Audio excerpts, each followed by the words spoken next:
नमस्कार दोस्तों, true crime episodes channel में एक सच्ची घटना के साथ आपका फिर से स्वागत है। हम आशा करते हैं आप सभी अच्छे होंगे, तो वीडियो में लास्ट तक बने रहे। और हाँ दोस्तों, घटना के बारे में कमेंट करके अपने विचार जरूर रखें। अगर आपको हमारी टीम की मेहनत पसंद आए तो चैनल को सब्सक्राइब जरूर करें। हमें आपके सहयोग की बहुत जरूरत है। तो चलिए कहानी शुरू करते हैं। सौरभ रस्तोगी अपनी पत्नी शैली के साथ बरेली के फतेहगंज पश्चिमी थाना क्षेत्र के माली मोहल्ले में रहता था। उसका अपना मकान था, जिसके निचले तल पर उनकी सोने चांदी की ज्वेलरी की दुकान थी। ऊपरी तल पर उसका निवास था। सौरभ का नौकर विनोद फतेहगंज से लगभग 2 किलोमीटर दूर खिरका गांव में रहता था। वह काम करके रोजाना अपने घर चला जाता था। 3 मई की सुबह 9 बजे विनोद सौरभ रस्तोगी के घर पहुंचा और सड़क पर खड़े होकर उसने सौरभ को कई आवाज लगाई, लेकिन ऊपर कोई प्रतिक्रिया नहीं हुई। जबकि रोजाना उसकी आवाज सुनते ही सौरभ बाहर झांकता और उसे देखकर दुकान खोलने के लिए चाबियां नीचे फेंक देता। दुकान के बराबर से ही ऊपर जाने के लिए सीढ़ियां थीं, जिसमें आगे की ओर चैनल लगा था और उसके पीछे शटर और चैनल दोनों हमेशा अंदर से बंद रहते थे। शटर को थोड़ा खुला देख विनोद आश्चर्य में पड़ गया, क्योंकि सौरभ अगर सामने की दुकान पर चाय पीने भी जाता था तो शटर लॉक करके जाता था। विनोद ने सौरभ के बारे में पड़ोस में पूछा तो कुछ पता नहीं चला। उसने संदेह वाली बात पड़ोसी को बताई तो उसने ऊपर जाकर देखने को कहा। विनोद पूरा शटर खोलकर सीढ़ियों के रास्ते प्रथम तल से होते हुए जब दूसरे तल पर पहुंचा तो सौरभ को हाथ पैर बंधे हुए पड़े पाया। उसे उस हालत में देखकर ही लग रहा था कि वह जीवित नहीं है। विनोद घबराकर उल्टे पैर वापस लौट आया। नीचे आकर उसने पड़ोसी को पूरी बात बताई। उसकी बात सुनकर जरा सी देर में पास पड़ोस के लोग एकत्र हो गए। पुलिस चौकी पास ही थी। विनोद ने इस मामले की सूचना पुलिस चौकी में दे दी। चौकी से अविलंब थाना फतेहगंज पश्चिमी को सूचना भेज दी गई। 15 मिनट में ही थाने के inspector Devesh Singh police team के साथ घटनास्थल पर पहुंच गए। पुलिस मकान के दूसरे तल पर पहुंची तो घर का सारा सामान बिखरा पड़ा मिला। सौरभ की हत्या कर दी गई थी और उसकी लाश बेड पर पड़ी थी। उसकी कनपटी पर गोली लगने का निशान था, साथ ही गर्दन पर भी घाव था। लग रहा था जैसे गोली कनपटी पर लगने के बाद गर्दन से होती हुई बाहर निकली हो। गर्दन पर किसी तेज धारदार चीज से काटे जाने का भी निशान था और गला कसे जाने के निशान भी साफ नजर आ रहे थे। इसका मतलब हत्यारे सौरभ को किसी भी हालत में जिंदा नहीं छोड़ना चाहते थे। इंस्पेक्टर देवेश सिंह ने घटना की सूचना अपने उच्चाधिकारियों को दे दी। सूचना पाकर कुछ ही देर में बरेली के एसएसपी जे रविंद्र गौड़ और सीओ मीरगंज मनोज कुमार पांडे भी फिंगरप्रिंट एक्सपर्ट्स की टीम के साथ वहां पहुंच गए। एक्सपर्ट की टीम घटनास्थल से साक्ष्य जुटाने में लग गई। टीम द्वारा अपना काम कर लिए जाने के बाद अधिकारियों ने घटनास्थल का निरीक्षण किया। करीब 20 गज के प्लॉट में बने उस मकान के प्रथम तल पर किचन और बाथरूम के अलावा एक दीवान पड़ा था। यहीं पर सौरभ की दुकान का लॉकर था, जिसमें वह ग्राहकों द्वारा गिरवी रखे जाने वाले गहने और पैसा रखता था। दूसरे तल पर बना कमरा सौरभ का बेडरूम था, जबकि तीसरे व अंतिम तल पर टॉयलेट था। जिस बेडरूम में सौरभ की हत्या की गई थी वह काफी कम जगह में बना था। एक बेड और एक टेबल के अलावा वहां एक अलमारी रखी थी। इतने सामान से ही पूरा कमरा भरा था। कमरे में रखी अलमारी खुली पड़ी थी और उसका सामान बाहर निकला पड़ा था। अलमारी का लॉकर खुला था और बिल्कुल खाली था। अलमारी और लॉकर के लॉक टूटे हुए थे। कमरे में टूटी हुई चूड़ियां पड़ी थीं। कांच का गिलास भी मेज के पास टूटा पड़ा था। गिलास के कांच का एक टुकड़ा खून से सना हुआ था। सौरभ का गला शायद उसी कांच से काटा गया था।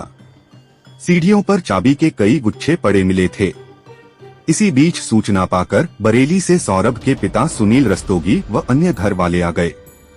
उनसे पूछताछ करने पर पता चला कि गत दिवस 2 मई को सौरभ अकेला था। उसकी पत्नी शैली 2 मई की सुबह नोएडा चली गई थी। उस दिन शुक्रवार होने की वजह से बाजार की साप्ताहिक छुट्टी थी। सुबह पत्नी को टेरन में बैठाने के बाद सौरभ अपनी नानी की अंत्येष्टि में बचला गया था। उसकी नानी की मौत भी 2 मई की सुबह हुई थी। नानी की अंत्येष्टि में वह गया तो था, लेकिन घर वालों के रोकने के बावजूद जल्दी चला आया था। घटनास्थल के मुआयने और पूछताछ के बाद यह नतीजा निकला कि इस घटना को पुख्ता योजना बनाकर अंजाम दिया गया था। हत्यारों को यह बात अच्छी तरह पता थी कि सौरभ घर पर अकेला है, उसकी पत्नी शैली बाहर गई हुई है। इसीलिए घटना को अंजाम देने के लिए 2 मई की रात चुनी गई। हालात बता रहे थे कि घर के अंदर दाखिल होने वाले को सौरभ अच्छी तरह जानता था, क्योंकि कोई भी व्यक्ति बाहर से घर के अंदर तब तक प्रवेश नहीं कर सकता था जब तक अंदर मौजूद शख्स ताला न खोले। बाहर से ताला खोलना किसी भी तरह संभव नहीं था। सीढ़ियों के पास शटर लगा था जिसमें अंदर से ताला पड़ा हुआ था। फिर सीढ़ियां चढ़ने के बाद एक दरवाजा था, वह भी अंदर से बंद रहता था। अगर किसी ने दरवाजा तोड़ने का प्रयास किया होता तो निशान जरूर मिलते। दरवाजों पर लगी कुंडियां सही सलामत थीं। इसका मतलब था कि सौरभ ने ही अपने किसी परिचित को देखकर दरवाजे खोले होंगे और उसे ऊपर ले गया होगा। रात 9 बजे सौरभ ने विनोद को फोन करके बुलाया था, लेकिन मौसम खराब होने की वजह से वह नहीं आ सका था। इसके बाद ही किसी समय सौरभ की हत्या की गई थी। पुलिस अधिकारियों ने गहन जांच पड़ताल करने के बाद करीब 1 बजे सौरभ की लाश पोस्टमार्टम के लिए बरेली स्थित मोर्चरी भेज दी। मौके पर मिले सौरभ के मोबाइल को पुलिस ने अपने कब्जे में ले लिया। घटनास्थल से पुलिस ने 2 बुलेट भी बरामद किए। उधर सौरभ की पत्नी शैली को पति की मौत की खबर मिली तो वह देर शाम दिल्ली से वापस आ गई। सौरभ के पिता सुनील रस्तोगी की लिखित तहरीर पर इंस्पेक्टर देवेश सिंह ने अज्ञात लोगों के विरुद्ध भादंबी की धारा 394 और 302 के तहत मुकदमा दर्ज करा दिया। पुलिस ने सौरभ के मोबाइल नंबर की कॉल डिटेल्स निकलवाई तो पता चला कि घटना वाली रात उसने अंतिम कॉल अपनी पत्नी शैली को की थी। उससे पहले उसने 9 बजे विनोद से बात की थी। इन दोनों कॉल से पहले सौरभ की बात एक अनजान नंबर पर भी हुई थी। उस नंबर पर उस दिन भी और उसके पहले दिन भी कई बार देर तक बातें की गई थीं। इंस्पेक्टर देवेश सिंह ने उस नंबर के बारे में विनोद से पूछताछ की तो उसने बताया कि वह नंबर बरेली के थाना बहेड़ी के अंतर्गत आने वाले गांव जुआ जवाहरपुर की रहने वाली पूजा शर्मा का था। विनोद उसके बारे में इसलिए जानता था क्योंकि सौरभ ने उसे भेजकर कई बार पूजा का मोबाइल रिचार्ज कराया था। इससे पुलिस को यह मामला अवैध संबंधों का लगा। पुलिस ने पूजा के घर पर गिरफ्तारी के लिए दबिश दी, लेकिन वह नहीं मिली। पता चला कि वह 19 अप्रैल को अपने प्रेमी राकेश गंगवार के साथ भाग गई थी। राकेश पड़ोस के गांव मोहम्मदपुर का रहने वाला था। राकेश और पूजा का एक साथ भागना और पूजा का सौरभ से बराबर बात करना इस बात की ओर इशारा करता था कि संभवतः उन दोनों ने ही मिलकर सौरभ की हत्या करके लूट को अंजाम दिया था। पुलिस ने उन्हें शीघ्र गिरफ्तार करने के लिए मुखबिरों को सुरागरसी पर लगा दिया। 7 मई की दोपहर को एक मुखबिर से इंस्पेक्टर देवेश सिंह को सूचना मिली कि पूजा अपने प्रेमी राकेश के साथ इज्जत नगर रेलवे स्टेशन पर खड़ी है।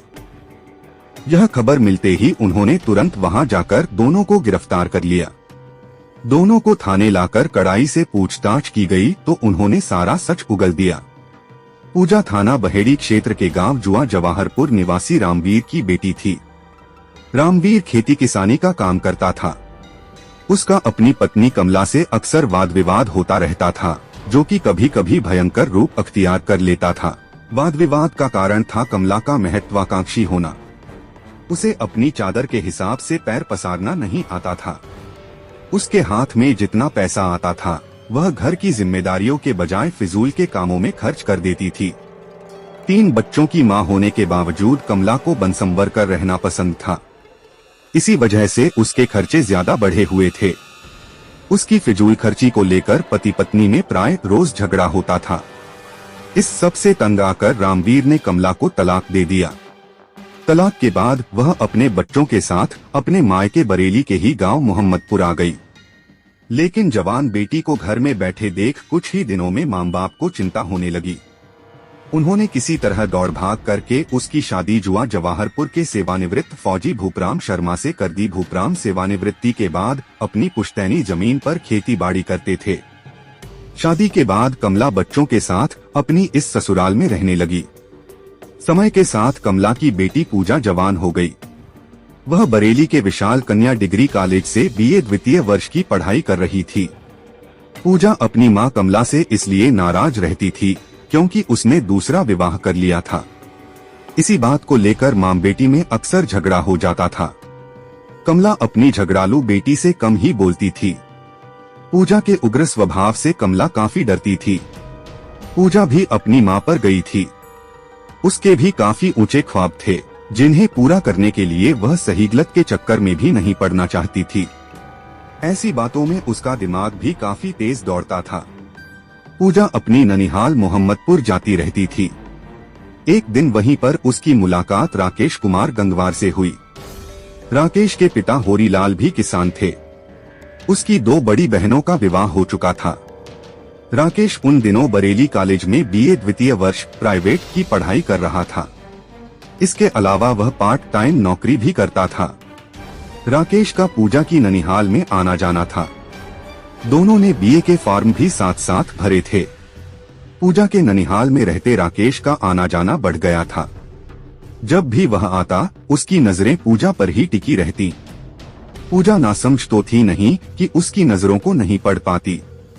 वह उसके दिल की बात बखूबी समझती थी।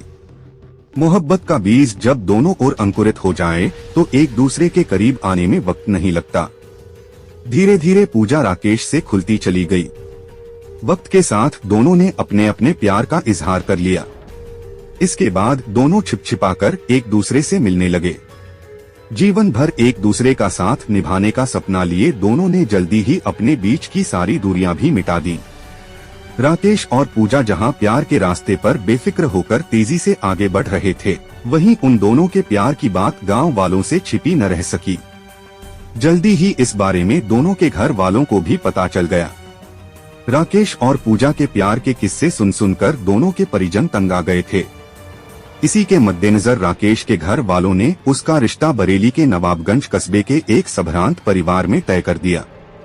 वहीं पूजा के पिता भूपराम ने भी बेटी की शादी मीरगंज थाना क्षेत्र के गांव धनेली में पक्की कर दी। इससे पूजा को अपने अरमान और ख्वाब बिखरते नजर आए।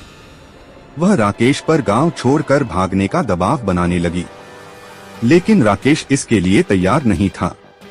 इस पर पूजा ने उसे बलात्कार के आरोप में जेल भिजवाने की धमकी दी तो उसे पूजा की बात माननी पड़ी। 20 अप्रैल 2014 को पूजा की शादी होनी थी, लेकिन उससे पहले ही 19 अप्रैल को वह राकेश के साथ गांव से भाग गई। राकेश पूजा को लेकर अपने मामा ओम प्रकाश के घर जा पहुंचा, जो बरेली के थाना देवरनिया क्षेत्र के गांव जमुनिया में रहते थे। वहीं पर दोनों ने विवाह कर लिया, लेकिन विवाह के बाद की जिंदगी की अच्छी शुरुआत के लिए पैसों की जरूरत थी। पूजा ने इसके लिए पहले से ही एक योजना बना रखी थी। उसने अपनी योजना राकेश को बताई तो उसे पूजा की योजना अच्छी लगी। उसने पूजा से वादा किया कि वह इस योजना में उसका हर तरह से साथ निभाएगा। सुनील रस्तोगी बरेली स्थित फतेहगंज पश्चिमी के माली मोहल्ले में अपने परिवार के साथ रहता था। उसके मकान के निचले तल पर उसकी ज्वेलरी शॉप थी। अच्छी जगह दुकान होने की वजह से ग्राहक भी खूब आते थे। ज्वेलरी बेचने के अलावा सुनील गिरवी गांठ का भी काम करता था। उसके यहाँ आने वाले ग्राहकों की कोई कमी नहीं थी। सुनील के परिवार में उसकी पत्नी सीमा, एक बेटा सौरभ और 2 बेटियां वर्षा और दीपिका थीं। उन्होंने बेटियों के विवाह कर दिए थे। 4 साल पहले सौरभ का विवाह भी बरेली के कस्बा सिरौली के मोहल्ला सीपरी निवासी शैली से हो गया था। उन दिनों सौरभ पिता के साथ दुकान पर बैठता था। 2 साल पहले सौरभ की मां का देहांत हो गया तो कुछ ही महीने बाद सौरभ के पिता सुनील ने दूसरा विवाह करने की ठान ली। इस विवाह का सौरभ व शैली के अलावा अन्य घर वालों ने भी काफी विरोध किया, लेकिन सुनील नहीं माने।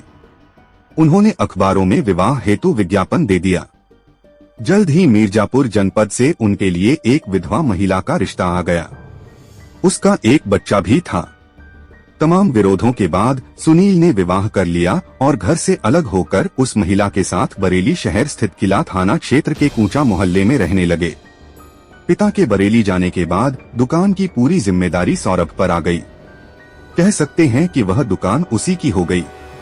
पूजा की दूर के रिश्ते की एक नानी थी जो सौरभ की दुकान पर अक्सर खरीदारी करने जाती रहती थी। वह चूंकि काफी पुरानी ग्राहक थी, इसलिए सौरभ उसका खास ख्याल रखता था। एक बार पूजा भी अपनी नानी के साथ सौरभ की दुकान पर गई। नानी ने उसका परिचय सौरभ से कराकर कहा कि कभी यह कुछ खरीदने आए तो उसे उचित दाम पर ही ज्वेलरी दे देना। पहली ही मुलाकात में सौरभ पूजा के दिमाग में चढ़ गया। वह अक्सर उसकी दुकान पर जाने लगी। एक दिन वह शाम के वक्त सौरभ की दुकान पर पहुंची तो वह दुकान बंद कर रहा था। सौरभ उसे ऊपर अपने मकान में ले गया और अपनी पत्नी शैली से मिलवाया। बेडरूम में बिठाकर उसने शैली से अपनी ज्वेलरी पूजा को दिखाने को कहा, जो उसने हाल में ही बनवाई थी। दरअसल सौरभ सोच रहा था कि शैली की ज्वेलरी देखकर शायद पूजा को डिजाइन पसंद आ जाए और वह वैसे ही डिजाइन की ज्वेलरी बनवाने का मन बना ले। शैली एक अजनबी लड़की के सामने अपनी अलमारी खोलकर ज्वेलरी नहीं दिखाना चाहती थी, लेकिन सौरभ के कहने पर उसे बात माननी पड़ी। शैली की ज्वेलरी देखकर पूजा की आंखें चुंधिया गईं। ज्वेलरी के वजन और कीमत की सोचकर उसके मन में लालच आ गया। उस दिन पूजा वहां से वापस तो लौट आई, लेकिन उसकी आंखों के सामने वही ज्वेलरी नाचती रही। इसके बाद उसने सौरभ से मुलाकातें बढ़ा दी। मुलाकातें बढ़ी तो दोनों ने एक दूसरे को अपने मोबाइल नंबर दे दिए। इसके बाद दोनों की बातें होने लगी। पूजा को अपनी तरफ खींचता देख सौरभ खुश था। उसका भी मन बहक गया। धीरे धीरे स्थिति यह आ गई कि सौरभ अपने नौकर विनोद को भेजकर पूजा का मोबाइल भी रिचार्ज कराने लगा। राकेश के साथ भागने और शादी करने के बाद जब अच्छी जिंदगी के लिए पैसे की जरूरत महसूस हुई तो पूजा ने राकेश के साथ मिलकर सौरभ को लूटने की योजना बना ली। इसके लिए उसने मर्दों की कमजोरी वाला रास्ता अख्तियार किया। वह सौरभ से खुलकर प्रेम भरी बातें करने लगी। एक साथ तन्हा समय बिताने की बात हुई तो सौरभ ने मौके की तलाश शुरू कर दी। सौरभ की पत्नी शैली की बच्चेदानी पर कुछ चर्बी थी, जिस वजह से गर्भ नहीं ठहर पा रहा था। उसका इलाज नोएडा के नीलकंठ अस्पताल में चल रहा था। डॉक्टर गर्भाशय की चर्बी ऑपरेशन के जरिए हटाने की बात कर रहे थे। शैली को उसी ऑपरेशन के लिए नोएडा जाना था। सौरभ को पूजा से एकांत में मिलने के लिए यह सही मौका लगा। इसके लिए उसे ऐसा इंतजाम करना था कि उसे शैली के साथ न जाना पड़े। इसके लिए उसने काम का बहाना बनाकर शैली को अपने नौकर जन बहादुर की पत्नी के साथ नोएडा जाने के लिए मना लिया। 25 अप्रैल को शैली के जाने की योजना बन गई। सौरभ ने पूजा को फोन करके उससे घर पर मिलने की बात भी बता दी, लेकिन ऐन वक्त पर किसी वजह से उस दिन शैली का जाना स्थगित हो गया। इस वजह से उस दिन सौरभ और पूजा नहीं मिल पाए। 2 मई को सुबह सौरभ शैली को नौकर की पत्नी के साथ लेकर बरेली जंक्शन गया और 6:30 बजे दिल्ली जाने वाली आला हजरत एक्सप्रेस से उसे दिल्ली भेज दिया। वहां से उसे नोएडा जाना था। पत्नी को भेजने के बाद सौरभ ने 8 बजे सुबह फोन करके पूजा को मिलने के लिए बुला लिया। उस दिन शुक्रवार था और शुक्रवार को मार्केट की साप्ताहिक छुट्टी रहती थी, इसलिए उस दिन दुकान खोलने की भी मजबूरी नहीं थी। प्रोग्राम के हिसाब से सब कुछ ठीक था, लेकिन तभी सौरभ को नानी की मौत का समाचार मिला। मजबूरी थी, इसलिए न चाहते हुए उसे बेमन से कचला जाना पड़ा, जहां उसकी नानी की अंत्येष्टि होनी थी। वहां पर भी पूजा ने उसे 3 से 4 बार फोन किया। पूजा से एकांत में मिलने की तमन्ना सौरभ के सिर चढ़कर बोल रही थी। अंत्येष्टि के बाद जब वह जाने लगा तो घर वालों और रिश्तेदारों ने उसे रोकने की काफी कोशिश की, लेकिन वह नहीं रुका। शाम लगभग 6:30 बजे तक वह अपने घर पहुंच गया। उसने घर पहुंचने की खबर पूजा को दे दी। इसके बाद पूजा राकेश के साथ बाइक पर बैठकर सौरभ के घर के लिए चल दी। बाइक राकेश के मामा ओम प्रकाश की थी। रात 8 बजे वह सौरभ के मकान से कुछ दूरी पर उतर गई और सौरभ के घर की तरफ चल दी। राकेश वहीं मार्केट में घूमने लगा। इसी बीच उसने शराब पी और वहीं पास के एक बैंक्वेट हॉल में हो रहे वैवाहिक समारोह में जाकर खाना खाया। नशे की हालत में उसने बाइक एक स्थानीय पत्रकार अनवार खान की बाइक से भिड़ा दी। इस पर दोनों में काफी बहस हुई। राकेश अपनी बाइक वहीं खड़ी करके वहां से चला गया। पत्रकार अनवार खान ने फतेहगंज पश्चिमी थाने को सूचना दी, जिसके बाद थाने से सिपाही वहां पहुंचे और राकेश की क्षतिग्रस्त बाइक को उठवाकर थाने ले गए।